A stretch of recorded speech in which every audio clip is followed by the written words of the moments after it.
Ce vase en tôle de bronze décoré de scènes de l'Évangile a été mis au jour à la Voie, dans la Meuse, dans une des plus riches tombes mérovingiennes qui ait jamais été trouvée en France. La pièce, haute de 18 cm, est un récipient de bois conique, habillé de feuilles de bronze.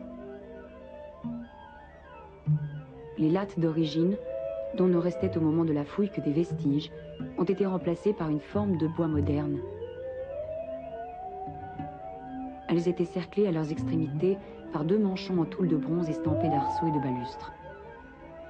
5 plaques décorant la partie centrale de la cruche font sa célébrité. Ce sont des feuilles de bronze trapézoïdales d'environ 8 cm sur 5 cm, maintenues latéralement par des languettes verticales rivées. Les panneaux comportent chacun une scène du Nouveau Testament estampée à l'aide d'une matrice. Sont figurées ainsi les noces de Cana, la résurrection de Lazare, Zachée dans son sycomore, la guérison de l'hémorroïs, celle de l'aveugle. À gauche, dominant de toute sa hauteur chacun des tableaux, le Christ nimbé de face exécute le miracle en étendant le bras droit.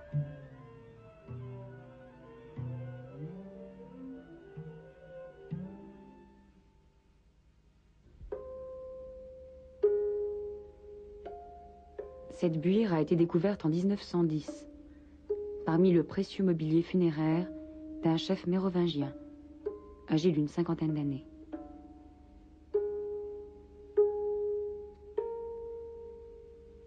La tombe a livré un armement luxueux et des parures comparables avec leur décor d'or et de grenat à celles trouvées au XVIIe siècle dans la sépulture de Childéric et à de Clovis. Poignard, épée longue en fer, à poignée recouverte de tôle d'or,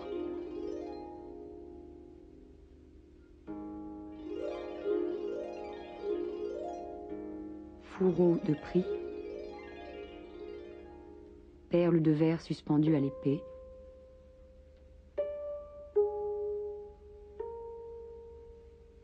partie centrale en fer d'un bouclier en bois, aujourd'hui disparu, pointe de flèche, extrémité ferrée d'un bâton. Une riche plaque boucle d'orfèvrerie cloisonnée agrafait la ceinture, à laquelle était aussi attachée une bourse à fermoir terminée par des têtes de chevaux et un couteau à manche somptueux.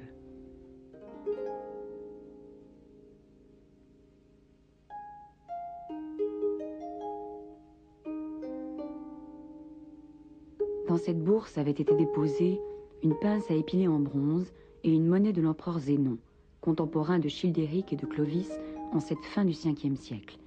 La buire avait été placée au pied du défunt entre 2 autres vases, un récipient de bois dont l'ouverture était parée d'une monture en argent et une coupe de verre.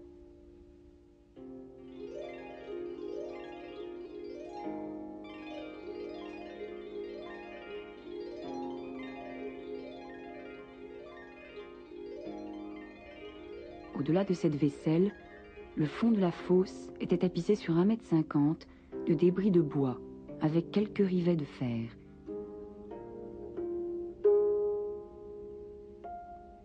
La sépulture pouvait se comparer à cette tombe d'Allemagne du Sud, où était conservé un vaste coffre à compartiments rempli de divers objets de bois. Plats, chandeliers, lyres.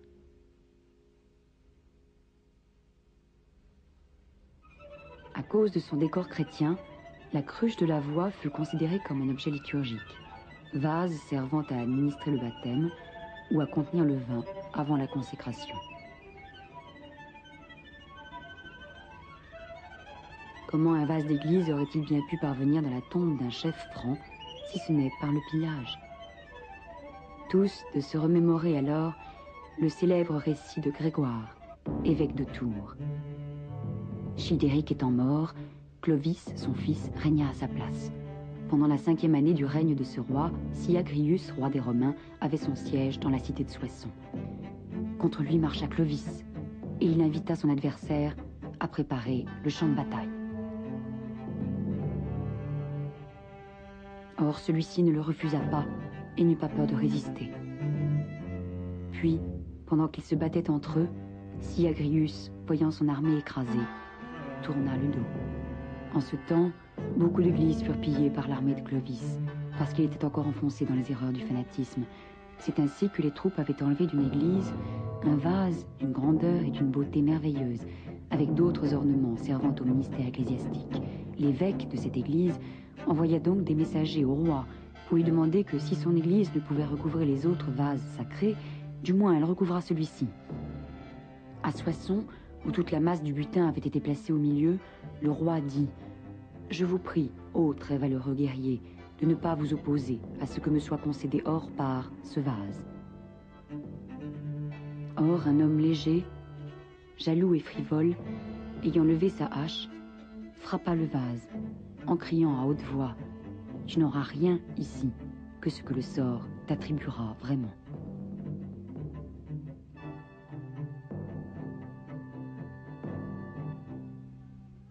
Les représentations figurant sur la buire font partie du répertoire iconographique classique à l'époque paléochrétienne. Parmi tout l'Ancien et le Nouveau Testament, ce sont quelques scènes qui sont régulièrement choisies. Ce sont celles qui symbolisent le mieux le salut de l'homme par Dieu. Ici, nous voyons d'abord le premier miracle du Christ à Cana. Le vin étant venu à manquer au cours d'un repas de noces, Jésus changea l'eau en vin. Les noces de Cana sont très tôt interprétées comme une préfiguration du sacrifice eucharistique.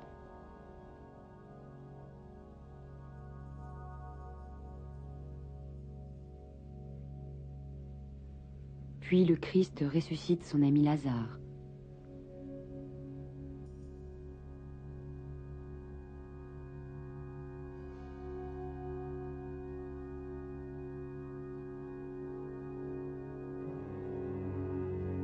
Il fait descendre Zachée le publicain du sycomore où il était grimpé pour le voir passer et s'invite dans sa maison pour y apporter le salut.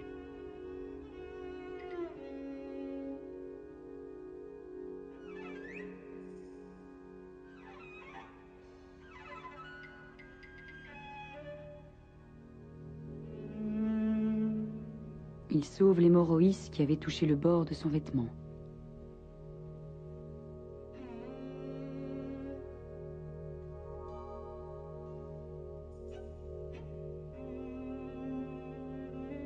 Et il guérit l'aveugle.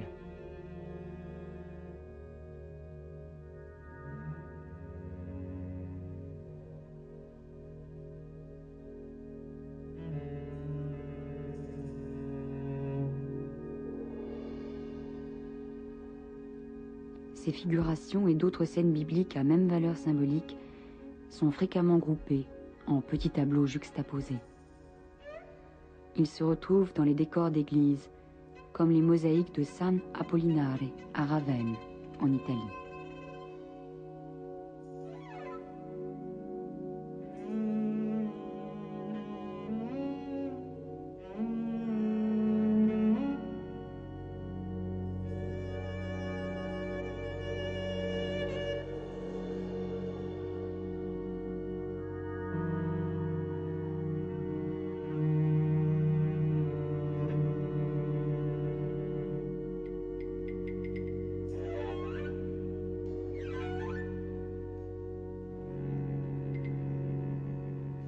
Ils se retrouvent aussi sur des ivoires, des sarcophages ou des miniatures. Ainsi, cet ivoire du musée du Louvre superpose la guérison de l'hémorroïs à celle du paralytique et d'une possédée.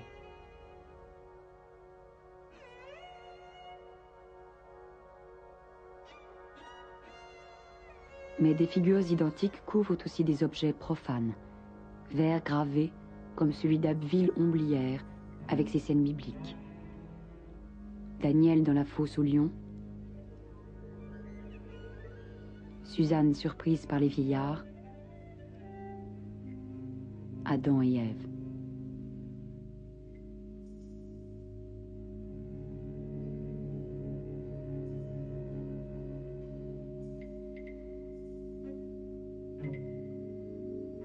Les objets quotidiens, découverts dans des tombes romaines tardives ou mérovingiennes, peuvent comporter des décors ou des symboles chrétiens, comme cette série de verres à chrisme central obtenus au moule. Dans le cimetière de Vermand, dans l'Aisne, ont été trouvés plusieurs coffrets à bijoux en bois, recouverts de tôles de bronze estampées de scènes bibliques. Résurrection de Lazare, Suzanne surprise par 2 vieillards, les 3 jeunes Hébreux dans la fournaise, Daniel dans la fosse au lion.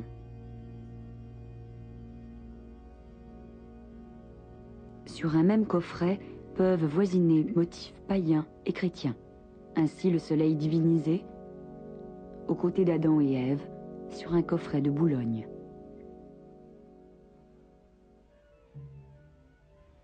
La buire de la voie est certainement une fabrication de Gaulle du Nord.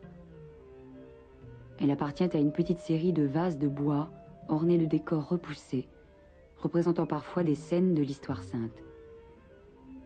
Ils ont été découverts dans des sépultures du début de l'époque mérovingienne. Les vases à figuration biblique avaient-ils à l'origine un usage liturgique? Rien n'est moins sûr, puisque les mêmes motifs, alors à la mode, se retrouvent sur les objets profanes. Les vases qui sont fabriqués au 5e siècle en Argonne, région de la Voie, sont ainsi décorés de symboles chrétiens dans des casiers obtenus à la molette. Oiseaux, poissons, personnages couchés accostés d'une croix, grappes, croix chrismées. Que pouvait représenter la buire de la Voie pour son dernier possesseur, un chef franc de l'entourage de Clovis, établi par lui à quelques kilomètres de Verdun, dans une zone économiquement importante.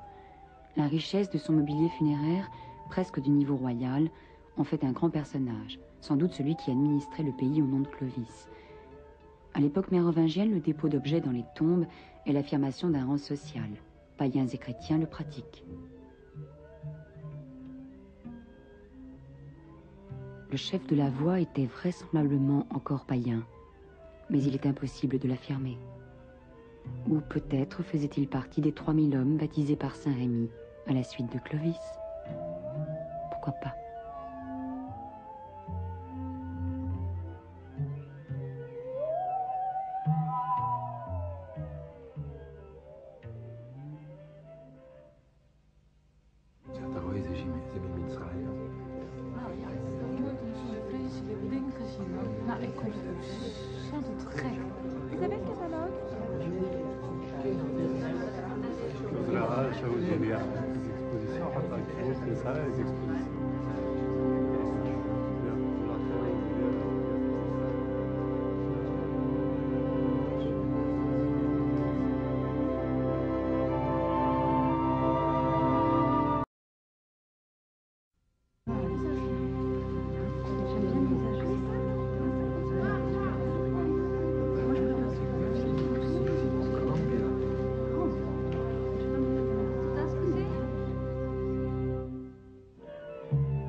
Ce vase en tôle de bronze décoré de scènes de l'Évangile a été mis au jour à la Voie, dans la Meuse, dans une des plus riches tombes mérovingiennes qui ait jamais été trouvée en France.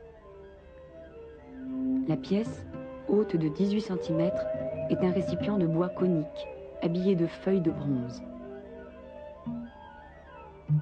Les lattes d'origine, dont ne restaient au moment de la fouille que des vestiges, ont été remplacées par une forme de bois moderne.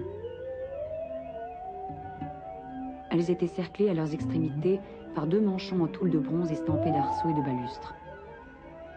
5 plaques décorant la partie centrale de la cruche font sa célébrité. Ce sont des feuilles de bronze trapézoïdales d'environ 8 cm sur 5 cm, maintenues latéralement par des languettes verticales rivées. Les panneaux comportent chacun une scène du Nouveau Testament estampée à l'aide d'une matrice. Sont figurées ainsi les noces de Cana, la résurrection de Lazare, Zachée dans son sycomore,